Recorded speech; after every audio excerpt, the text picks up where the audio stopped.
Hi, friends. Welcome to Take Part. This is the podcast where we talk about reaching out and joining in to better your life, experience deeper connection, and achieve your goals.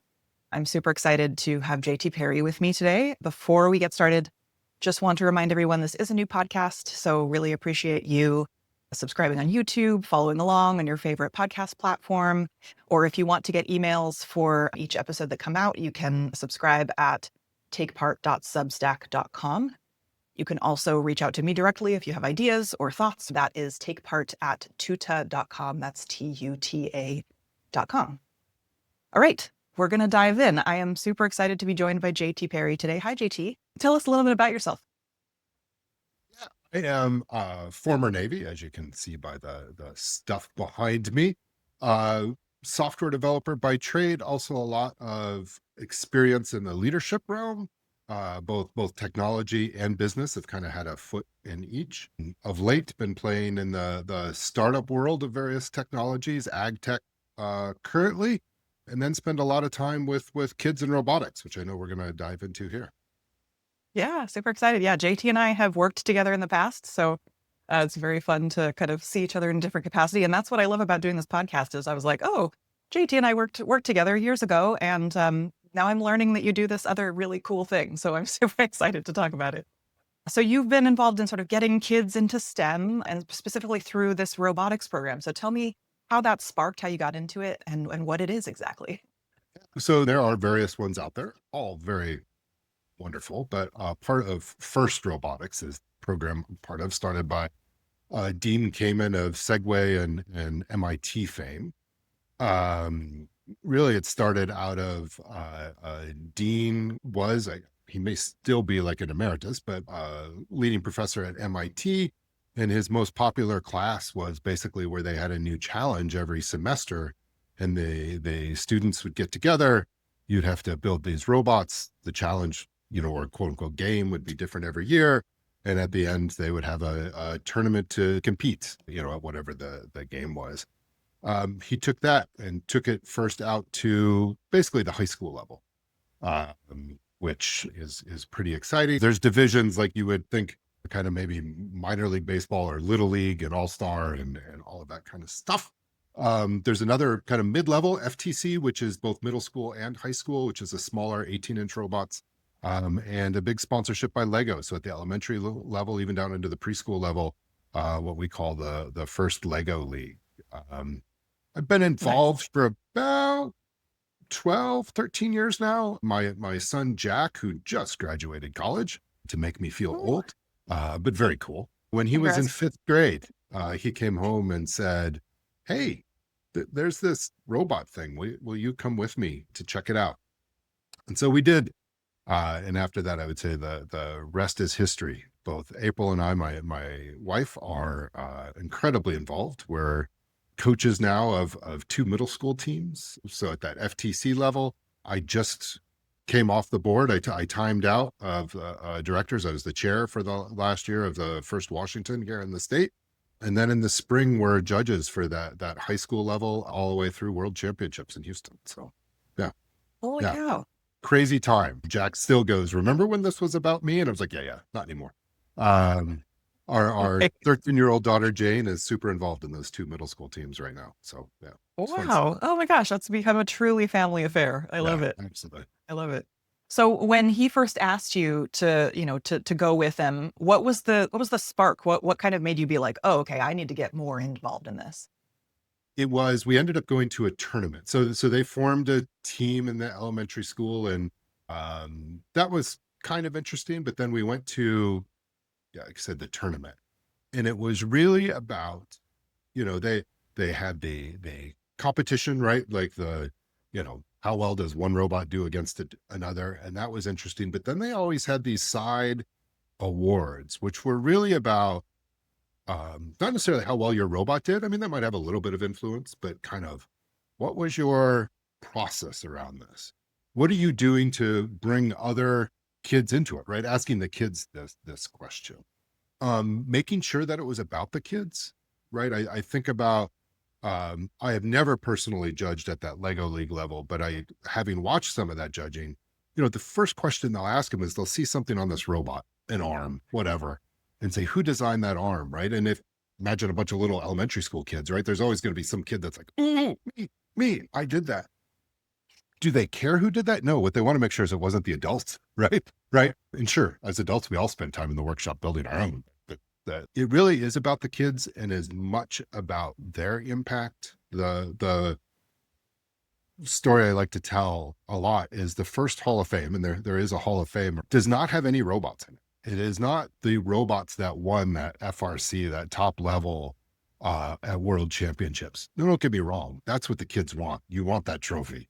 But it's about the impact award, which is what have you done for society? What have you done to spread STEM? What have you done to, find opportunities for whether it's different gender identities, whether it's, different racial identities, all of that, right? Folks that don't, get a lot of opportunity. We're pretty spoiled when it comes to computers and robots here in the Seattle area, right? And look, people like me, right? CIS, white guy, like my kids have plenty of opportunities. But when you start to see teams at international tournaments from Libya with young women on it, right? And for various cultural reasons and things like that, that starts to be pretty freaking amazing. Yeah. Holy cow. That's really cool. And that, I mean, from what I know about you, I can see intersections between, your passion for leadership and your passion for kind of building those skills. And it seems like such a great pairing of things, right? That there is this technology side, but they're still emphasizing kind of, the inclusion of others, the behaviors that come along with that, the sort of sharing and the, understanding those different kinds of things. That seems awesome. It sounds like that's a fundamental part of these programs, It, essentially. it is, right? It is, the part. I mean, yes, I'm going to go this afternoon as the teams get together. And we're going to talk about how to design, because just last Saturday we learned what this year's game was, right? And it's different every year, the objectives and the challenges. But knowing that I'm going to walk in that and there's going to be a number of neurodivergent students Yeah. on that team, uh, various physical abilities, like whatever the case may be, and there's a spot for them. And they don't all have to be nerds either. Now, let me tell you, like in FIRST, and I'm one of them. It is a bunch of nerds and geeks in a very loving way, but because of that community outreach and that space, they aren't all math and science geeks. In fact, yes, we have build teams, we have programming, we have electrical, we have all of those things, but we have business teams too, right? That are responsible for the social media aspect. They're responsible for a fundraising aspect. They're responsible for an outreach, at least signing up the outreach. They don't do, the whole team has to do the outreach and that public aspect, but lining all of that up, the logistics of getting, right, a 125-pound robot and all of the stuff, right? It looks like a NASCAR pit for some of to keep them going, right? That takes planning, right? How do you, do all of that stuff? Jack, my son, who joined robotics, and yes, I'm a computer guy. And so I do think that is what, first got him interested. He fell in love with the business side. He just graduated as a film and literature student, right? And he will credit FIRST as much for that as, the kids that are doing engineering at Montana State or whatever the case may be. Yeah. Oh, really cool. Really cool. I love that. You mentioned a challenge or sort of challenges that they're structured to do. Can you give us a sense for what those challenges look like? Sure. And I think let's in the show notes include a very brief YouTube video of what Oh, we perfect. all saw as coaches and team members this year about what it is. And each three levels has their own, but it's generally a 3-minute round, right? Each match that we call them. The fields are roughly 12 feet by 12 feet. I'd actually say roughly, I think it's exactly 12 feet by 12 feet at this kind of middle level. The robots have to fit in 18-inch cubes. There's always a theme, right? Last year it was about samples and science. This year it's kind of around archaeology. So the game this year is called Decode, right? And so there's each match starts with a 30-second autonomous period, which literally the robots have to sense what's going on in the field and do what you need them to do. This year they're picking up artifacts and putting them in a device. You would probably call them wiffle balls in a basket, but bear with us, right? But these wiffle balls are multicolors, or at least there's two colors. And randomly before the game, there's a pattern. So they have to drop them in this goal in a pattern, right? Maybe it's green, purple, purple, or purple, purple, green, or whatever the case may be. But this is autonomous. You didn't know what that pattern was going to be before you had to hit start on the robot, right? So there's, a visual aspect to this, a mechanical aspect if you got to pick it up. There's a speed aspect. And then they do 2.5 minutes of what we call teleop. And this is where, think of kids and video game controllers, right? And they get to do that. And then there's other little nuances. I would say, folks, as you watch the game, it's really exciting. They're going to talk about all this really nuanced scoring stuff. Ignore that unless you want to join, in which case reach out. Happy to tell you. But like all nerd sports, it gets very nerdy really quick. What I would challenge people to do is then just go Google random YouTube First Washington robots, and see over the year and see how no two robots will be remotely the same worldwide, right? You're putting anywhere from 5 to 15 kids on a team, give or take. And they really have to come up with the ideas, right? I don't pretend that there aren't more involved adults that probably should be somewhere around the world. But in general, you will tell that the kids do this, and some will be really focused on speed. Some will be, really focused on some other aspect. And frankly, various dollar amounts involved too. If we could get rid of that, I think we would, but we haven't figured out how to crack that code, so to speak, for the playoff of this year. But it's pretty amazing. These kids have to completely design these things, build them, program them, right? From yes, there's some libraries that make it easy to talk to a motor, so to speak, but you have to be a kid that comes in and writes Java code or Python and figure it out.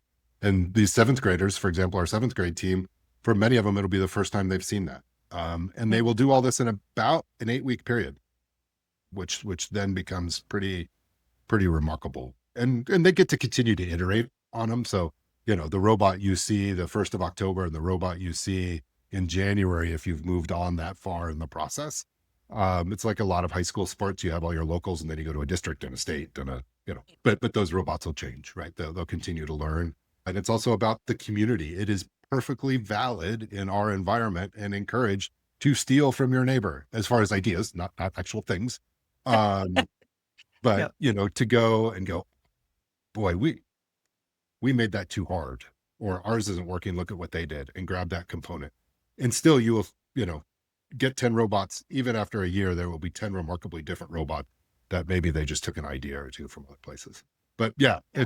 there's machine learning involved. Like all the computer stuff is involved as well. That's so impressive. I mean, I imagine that, yeah, the education on this stuff is probably way better than I understand it is, but for something that is largely extracurricular, right? Like these It is. kids are Yeah. doing, that's just really, really cool. And it sounds like, to your point, they're learning about working on teams. They're learning about the dynamics of that. They're learning about what it takes to sort of steal something from someone else, Yeah. right? And kind of how to do that respectfully, but also like for this in service of the goal, right? That you're working toward. That's awesome. I love this. Let's talk a little bit more about what it brings to your life. Like what motivates you to keep doing it? How has it changed, your life since you started?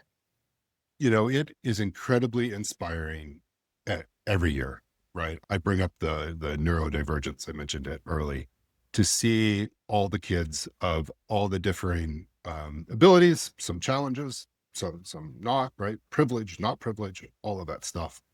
And watching them conquer this, right? There's a public speaking aspect of what we do, right? I talked about those awards. There's judges. So you're talking to judges. Judges are going to walk up to you while you're in the pits or, working on your robot or whatever. And to see someone who starts in seventh grade and see them, right, by the time I end up lucky enough to see a lot of them when they're seniors in high school, Mm. and to see them go through that curve and kind of come out of their shell, so to speak. I want to make sure I don't inadvertently call out any of my just awesome team members, but definitely have one that's very quiet and very reserved. And we got ready to do the practice for the judging last year. And they just really incredibly leaned into, yes, I want to speak about this part. And you could have knocked me over with a feather.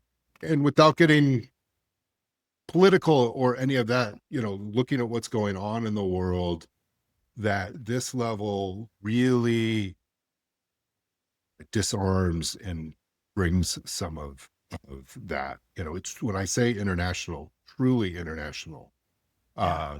One of the first years I was judging down at the World Championships in Houston was the first time a team from Libya uh, came Mm. and was one of the judges. So the team comes in, they're allowed to bring one adult in, this adult, as they walked out, said, "Hey, remember the country is looking at you, and you're the first." And I think it was really meant to be like, rah, rah, rah, we're really proud of you. But I was like, if I was 14, 15, 16, and you told me, "Hey, don't worry about it, the whole country's counting on you," I think I would have melted, That's right? intense. Yeah. Um, and culturally, and again, I am not here to judge anybody's culture, but to have a young woman on that team, Mm. and culturally, she could not be the face uh, of that team. But it was amazing how the young men that were there made it so clear about what her contribution was. Right. Lovely. Yeah. Wow, we really met this, and would do these hand gestures of it. Our entire team was super involved in this piece, right? Things like that. And as a judge, you get to give out every year in Houston a "You Inspire Me" award, which has nothing to do with anything. It's a little button, literally just a 10-cent button or something that you get to go give someone. And I chose to give it to this Libyan team. And all of a sudden, right, one of the parents said, "Hey, can you give that to us again?" And I'm like, what do you mean? It said, "No, can you just like do what you just did again?" I'm like, "Okay." And they were filming it, which was really cool, right? With their camera. Oh, All of a sudden, my social network things blew up. Literally, come to find out, they were doing a live broadcast in Libya about this. And my thing said JT Perry VMware, right? Because that's where I happened to work at the time. I don't work there anymore. Um, it's a pretty unique thing to figure out, find somebody on LinkedIn or the various places, right? That's pretty cool. yeah. Um, we, with some turmoil last year in between various countries in a certain area, we had a lot of discussions about, okay, what are we going to do if there's, frankly, let's say arguments break out. We weren't really worried Mhm. about scuffles or anything, but arguments break out. Right. No, right? The kids from these two countries who had a lot of obvious concerns, if you read the news, were all hanging out in the stands, right? And sharing chips or whatever. That's really, sorry, a long-winded answer, but that's what makes this cool. One last story. One of the first high school teams I was a part of and coaching at that FRC level, young woman who didn't come from the best home life, nothing scandalous, nothing horrible, but had a lot of things going against her. Ended up being the boy, I'm going to get the word wrong, but the head senior of the Air Force Academy last year. I would say captain, common. Excuse me, Air Force friends. I know the Navy term. I don't know the Air Force term, but 8 years before that, I would have bet all the money in the world that you wouldn't have that kind of person. But to grow into that kind of a leader and off learning how to fly jet planes right now is pretty freaking awesome. Wow. Yeah. That's also incredibly inspiring. And I do want to lean into that a little bit because I think one of the things that we've been learning through these conversations in the podcast is, it's really easy to kind of sit back and just be scared of other people, just hear things and just be scared. Whether that's a political affiliation, whether that's where you're from, whether that's whatever, we can kind of sit back and just say, gosh, that's scary. I'm not gonna go out, and so to have especially places where there are kids interacting with each other and just connecting on something very human. Or, I think we're also hearing there's a sort of, you have a common goal, you have something that you're sharing, a common interest, a common goal, and that really can kind of break through a lot of other barriers, right? Like I just feel like that's incredibly powerful. Absolutely. And I think about the impacts of decisions that I would have never thought of before, right? Mm. As a US country, we've had export controls for years, nothing to do with what's even gone on recently, right? Yeah. I think for as long as we've had a country, or at least especially around computers and stuff like that. These chips couldn't go to this country, or Mm, you know, that kind of thing. That's a problem in our, right? I know that there are teams out there that for years, again, nothing to do with recent US politics, that have had to, I'm just going to say, obtain the computers that we all run these on and come in, or have to go to third countries to get visas because for whatever reason for years we have not given visas, whether it's a perceived or frankly real terrorist threats or right. something like that. you know the Libya team, right, has always had to go to Jordan. I believe it's Jordan they go to, and they have to go there for like a number of weeks, 3 weeks, 4 weeks, whatever it is, and then come to the US, right? I mean, that's an Huh. incredible burden as it is. Yeah. And to make it slightly political now, that is something we're supposedly not going to allow anymore, that you can only get a visa from your home country. Yeah. For us, that's a big deal for these students of how do we still enable that? Might have my own huge set of opinions on why we're even worried about that, but Yeah. uh, how do we frankly find the workaround legally to get this in, whether it's advocating for exceptions or whatever that may be, because we are shutting off a big piece of this. Yeah. Interesting. Oh gosh. Yeah. Just fascinating to hear that there's sort of all these probably unintended consequences Yeah. to some of these things that are impacting what you're trying to do on a very fundamental level, right? Yeah. I mean, not allowing a certain computer chip to a country, I'm sure had a very valid reason 15 years Right. ago. Yeah. Um, and I have no doubt that nobody sat there and goes, you know what, we want to make sure these kids aren't doing anything robotics. Right. Right. But it's really easy to get all warm and fuzzy and say, you want world peace, keep doing stuff like this, right? Hey, robotics, Right. like, I don't know, baseball, football, pick your spot, Yeah. sport, right? Music, how can we make all of that happen? But yeah, making it harder for these kids to get together does not seem like a great plan. Right. Right. For sure. Yeah. And I mean, I'll be a little cheesy and just say like I'm getting closer and closer to being like, you want world peace? Like do stuff like this. Like Yeah, I really feel like it's part of the answer, which is why I'm so passionate about it. yeah, and I'll share with you, Emily, and sorry for the podcast. I can't make them all public because we're very careful about taking kids' pictures at these events, especially from different countries and cultures. And I mean, the last thing you want to Sure. do is really violate some of that kind of stuff. But yeah, happy to share them with you. And there are plenty of public videos that I will make sure we get in the show notes and stuff like that.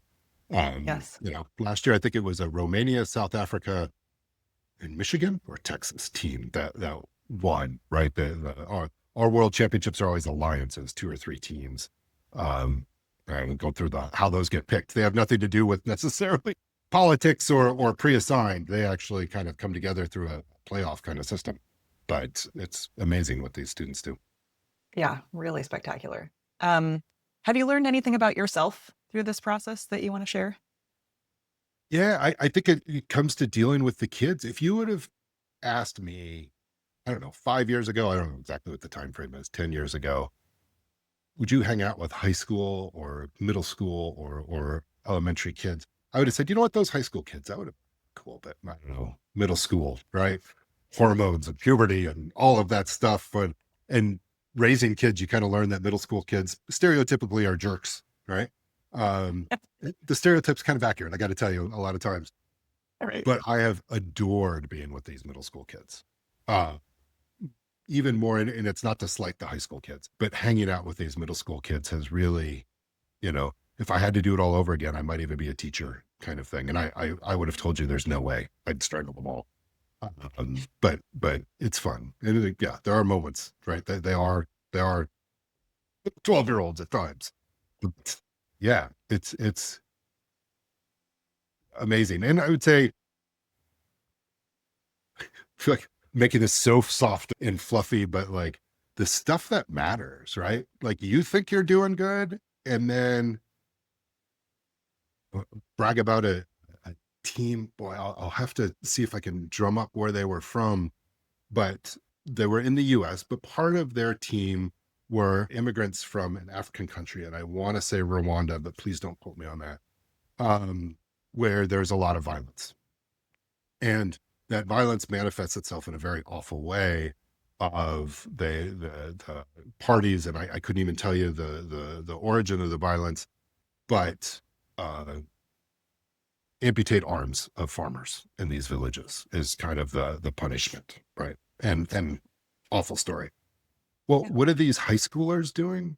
They literally figured out how to relatively inexpensively 3D print prosthetic arms for like farmers, right? This one will hold a rake or shovel. This one will hold that. And like, this is their outreach, right? This judging's really hard, right? You come to this and you're like, well, that's kind of a neat outreach. And then you get this team that's like, yeah, we figured out how to 3D print arms for this. And now we've got this other company involved and we're doing it for like $45 a piece, right? Oh As my opposed to gosh. thousands of dollars of prosthetic arms, because they were like, yeah, they just want to farm. They don't need something that's electronic and will, right, do all of this. They dumbed it down. Uh, uh, or you asked about me, and all I want to do is talk about the kids, and I would say that's really about what I this is. love it. Love it.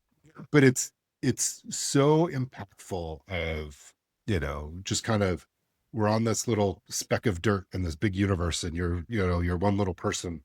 It really challenges you, right? I mean, to think of like, wow, what else could I be doing? Holy cow. Amazing. I Yes, got a little no, it teary is. for a second. No, it is. And I promise I'm not exaggerating this. Come to Houston, right? Every year I think this year it's the 1st of May, but it's usually right around the end of April. We will have 30,000 people in the largest convention center in the country. And you will be amazed, whether it's 8-year-olds and what they built with Lego that will blow away most adults, or yeah, these kids who said, well, I know how I could help somebody is yeah, 3D print an arm. Yeah. Wow. Yeah. That's so Yeah, impressive. it is. I'm gonna It's amazing. let's cover more info on that one. That's so fascinating.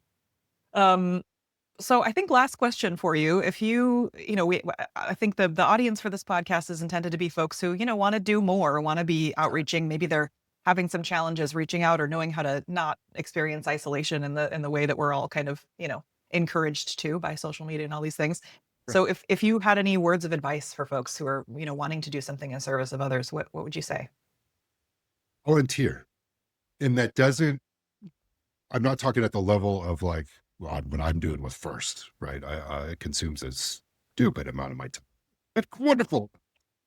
But we have volunteers, for example, on our event, and yeah, reach out, get you involved in FIRST, that show up for one weekend a year, right? And by a weekend, like a Saturday, right? And they're helping direct kids, like whatever the case. But find that thing that you can just get out, and some of it can be remotely. Some of our judges are remote, and again, there's lots of things to do besides FIRST. A ton of amazing organizations. But find that one way to reach out. You will build another network, another community to kind of pull yourself out.